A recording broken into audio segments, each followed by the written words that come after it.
आपने कहीं न कहीं यह कहावत तो जरूर सुनी होगी, पैसा ही पैसों को खींचता है। बात तो सही है, बट क्या आपको पता है पैसे कहाँ और कब किस में इन्वेस्टमेंट करना चाहिए? हर व्यक्ति यही चाहता है कि हमें ज्यादा से ज्यादा हमारे पैसों पर रिटर्न मिले, लेकिन हमें ये नहीं पता होता है कि हम अपने पैसों को इन्वेस्ट कहाँ करें। इसीलिए ज्यादातर लोग सेविंग अकाउंट में अपने पैसे रखते हैं, या फिर बहुत हुआ तो इंश्योरेंस करा देते हैं। अगर इससे ज्यादा हुआ तो वह एफडी करा देते हैं, जहाँ पर उन्हें 7 से 8% का रिटर्न मिलता है, और वो रिटर्न इतना ज्यादा कम होता है कि हमारे इन्फ्लेशन रेट को भी बीट नहीं कर पाता है, जिसकी वजह से हमारे पैसों की कीमत आगे चल करके कम हो जाती है। दोस्तों, अमीर लोगों के अंदर एक बात बहुत ही कॉमन होती है कि उन्हें ज्यादा से ज्यादा रिटर्न लेने आता है, जिन्हें हम कंपाउंडिंग ऑफ मनी कहते हैं। कंपाउंडिंग की बात कहीं भी नहीं होती। हमारे कॉलेज में कंपाउंडिंग तो पढ़ाया जाता है, हमारे स्कूल्स में भी पढ़ाया जाता है, लेकिन वो मैथ के कंपाउंडिंग पढ़ाया जाता है, एंड वहां पर ये नहीं बताया जाता है कि कंपाउंडिंग कैसे एक्चुअली में वर्क करता है। सो नाउ आज की इस वीडियो में मैं आपको एक स्टोरी सुनाने वाला हूँ। आप इस स्टोरी को ध्यान से सुनो। मुंबई में एक मोहन नाम का व्यक्ति रहता था। उसके 2 बेटे थे, एक का नाम पिंटू था तो दूसरे का नाम चिंटू था। डैड अपने दोनों बेटों को 100-100 रुपया खर्च करने के लिए दे देते थे। पिंटू क्या करता था, अपने सारे पैसों को कहीं न कहीं करके इन्वेस्टमेंट करता था। वह सीखता रहता था कि इन्वेस्टमेंट कैसे की जाती है। एंड वहीं पर जो चिंटू आता था, वह सारे पैसों को अपने खर्च कर डालता था, इंजॉयमेंट पर खर्च कर देता था, और बोलता था कि 100 रुपए से कहाँ कुछ होता है। यह सब देख करके डैड अपने दोनों बेटों को बुलाए और बोले, आज से हम तुम दोनों का पॉकेट मनी बढ़ा रहे हैं, और हम 2 तरीके से तुम दोनों को पैसा देंगे। पहला ये कि हर मंथ आप 1000 रुपए ले सकते हो, और दूसरा कि हर मंथ हम 10 रुपए का डबल करके दें। 10 का 20, 20 का 40, इसी क्रम में बढ़ते हुए क्रम में हम तुमको दें, वो भी 1 सालों के लिए। तो डैड ने दोनों को डिसीजन लेने के लिए छोड़ दिया। तो जो चिंटू था उसने डिसीजन लिया कि हमें हर महीने 1000 रुपए चाहिए 1 सालों के लिए, और वहीं पर जो पिंटू था उसने डिसीजन लिया कि हमें हर महीने 10 रुपए का डबल करके चाहिए। पहले महीने 10, दूसरे महीने 10 का 20, 20 का 40, इस प्रकार से उसको हर महीने चाहिए 1 सालों के लिए। तूने दूसरा ऑप्शन तो सिलेक्ट कर लिया। अब हम देखते हैं 6 महीने बाद किसके पास कितने पैसा जमा होता है। तो जो चिंटू था, अगर उसको 1000 रुपया पर मंथ के हिसाब से मिले तो 6 महीने बाद उसके पास 6000 रुपया कलेक्ट होता है। एंड वहीं पर जो पिंटू आ जाता है, उसका अगर देखा जाए तो 6 महीने के बाद उसके पास 320 रुपया ही होता है। उसे कहीं न कहीं कंपाउंडिंग पता थी, लेकिन चिंटू अंदर ही अंदर खुश हो रहा था और बोल रहा था कि ये पिंटू कितना ज्यादा बेवकूफ है, इसको पहला ऑप्शन लेना चाहिए था। एंड इसने दूसरा ऑप्शन सिलेक्ट किया, और पिंटू को कहीं न कहीं पता था कंपाउंडिंग की बहुत ज्यादा पावर होती है। 1 साल के बाद देखते हैं कि दोनों के पास कितना अमाउंट जनरेट हुआ। मिंटू के पास 12,000 रुपया कलेक्ट हो गया,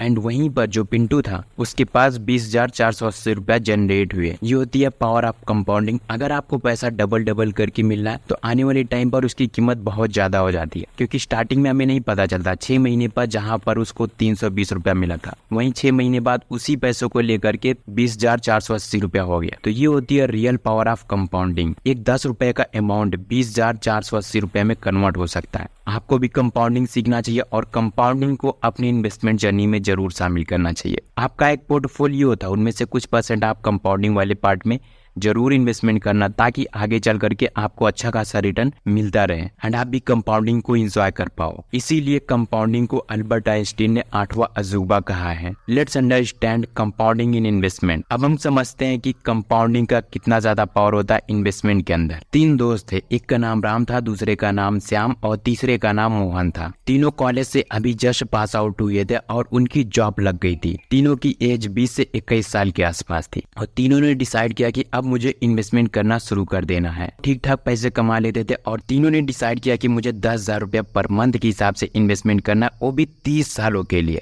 यहाँ पर जो राम आता है, राम बहुत ही एवरेज फैमिली से बिलोंग करता है। वहां पर उसको सिखाया जाता है कि स्टॉक मार्केट, शेयर मार्केट एक जुआ होता है, वहां पर बिल्कुल भी पैसा मत इन्वेस्टमेंट करना, अदरवाइज तुम्हारे पैसे डूब जाएंगे। राम के डैड ने उसको बताया कि अगर अपने पैसों को सिक्योरिटी चाहते हो तो फिर आप एफडी में इन्वेस्टमेंट करो। और वहीं पर उसकी मदर, जो कि गोल्ड बहुत ज्यादा यूज करती थी, तो फिर उन्होंने उसको एडवाइस दिया कि गोल्ड में इन्वेस्टमेंट करो। तो राम ने 5,000 रुपया गोल्ड में इन्वेस्टमेंट करता था और 5,000 रुपया एफडी में इन्वेस्टमेंट करता था। श्याम एक मॉडर्न एजुकेशन फैमिली से बिलोंग करता था, जहां पर उसको इन्वेस्टमेंट की सलाह दी जाती थी कि इन्वेस्टमेंट सीखो। उसका बैकग्राउंड भी इन्वेस्टमेंट से रिलेटेड था, मेच्योर थे सारे लोग, और उसको बता देते कि इन्वेस्टमेंट एक अच्छी चीज होती है, इन्वेस्टमेंट करना चाहिए। इसीलिए श्याम ने अपने घर वाले से और एक्सपर्ट से एडवाइस ली। तो श्याम हर महीने 5,000 रुपया डेप्थ फंड में इन्वेस्टमेंट करता था और 5,000 रुपया SIP म्यूचुअल फंड में इन्वेस्टमेंट करता था। और वहीं पर तीसरे नंबर पर आ जाता है मोहन, जो कि उसको बहुत ज्यादा इंटरेस्ट था शेयर मार्केट के बारे में, इन्वेस्ट इन्वेस्टमेंट के बारे में, मनी मैनेजमेंट के बारे में, एंड वह जगह जगह से नॉलेज लेता था कि इन्वेस्टमेंट क्या होती है, कैसे हमारे पैसे ग्रो करते हैं, कहाँ पर इन्वेस्टमेंट करना चाहिए। श्याम इन सारी चीजों को बहुत अच्छे से रिसर्च करता था। श्याम को बुक पढ़ने की आदत थी,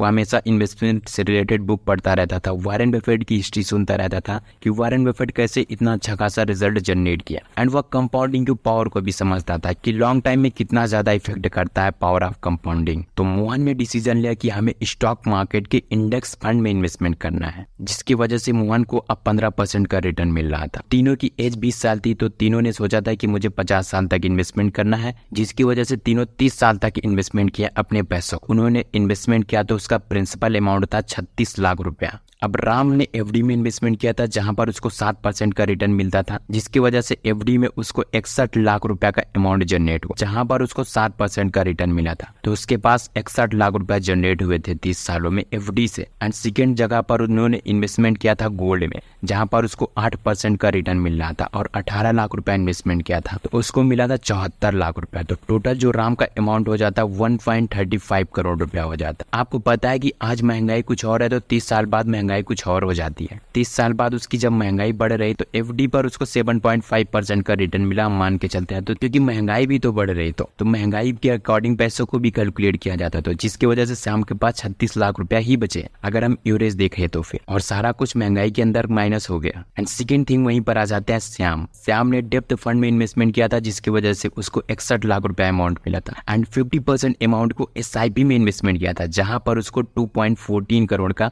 अमाउंट जनरेट किया था। टोटल श्याम के पास 3 करोड़ रुपए का अमाउंट जनरेट हुआ था। तो श्याम के पास भी ठीक ठाक अमाउंट जनरेट हो गया था कंपेयर देन राम के। एंड वहीं पर थर्ड ऑप्शन आ जाता है मोहन के पास। मोहन ने क्या किया था, स्टॉक मार्केट के इंडेक्स फंड में इन्वेस्टमेंट किया था। 30 साल के बाद मोहन के पास 6 करोड़ रुपए का अमाउंट जनरेट हुआ। अगर हम महंगाई को भी माइनस कर दे तो फिर 1 करोड़ रुपया जाएंगे ज्यादा से ज्यादा। एंड मोहन के पास 5 करोड़ रुपए का रेवेन्यू जनरेट हुआ था। तो ये बड़ा नंबर होता है, ये सब पॉसिबल हो पाता है तो पावर ऑफ कंपाउंडिंग को। हमने स्टार्टिंग में ही बताया था आपको कि अमीर लोगों के अंदर एक बहुत ही कॉमन बात होती है कि उन्हें ज्यादा से ज्यादा रिटर्न लेने आता है, जिसे हम कंपाउंडिंग ऑफ मनी कहते हैं। तो कंपाउंडिंग में बहुत ज्यादा पावर होती है। अगर आप अपनी इन्वेस्टमेंट की जर्नी शुरू करते हो तो स्टार्टिंग में आपको नहीं पता चलेगा, स्टार्टिंग का ग्राफ कुछ इस तरीके से होगा, लेकिन जब कुछ टाइम के बाद आपके पैसों में कंपाउंडिंग लगती है तो उसका ग्राफ कुछ इस तरीके से हो जाता है। तो आप कंपाउंडिंग को पावर को जरूर समझो। स्टार्टिंग में आपको बिल्कुल भी नहीं पता चलेगा, बट लॉन्ग टाइम तक अगर आप इन्वेस्टमेंट करते हो तो आपको एक अच्छा खासा रिटर्न जरूर मिल सकता है, जिस प्रकार से मोहन को मिला है। इवन इस दुनिया के बेस्ट इन्वेस्टर वॉरेन बफेट है, वो भी कहते हैं कि कंपाउंडिंग में बहुत ज्यादा पावर होती है। ऑलमोस्ट जो उनकी 99.9% वेल्थ है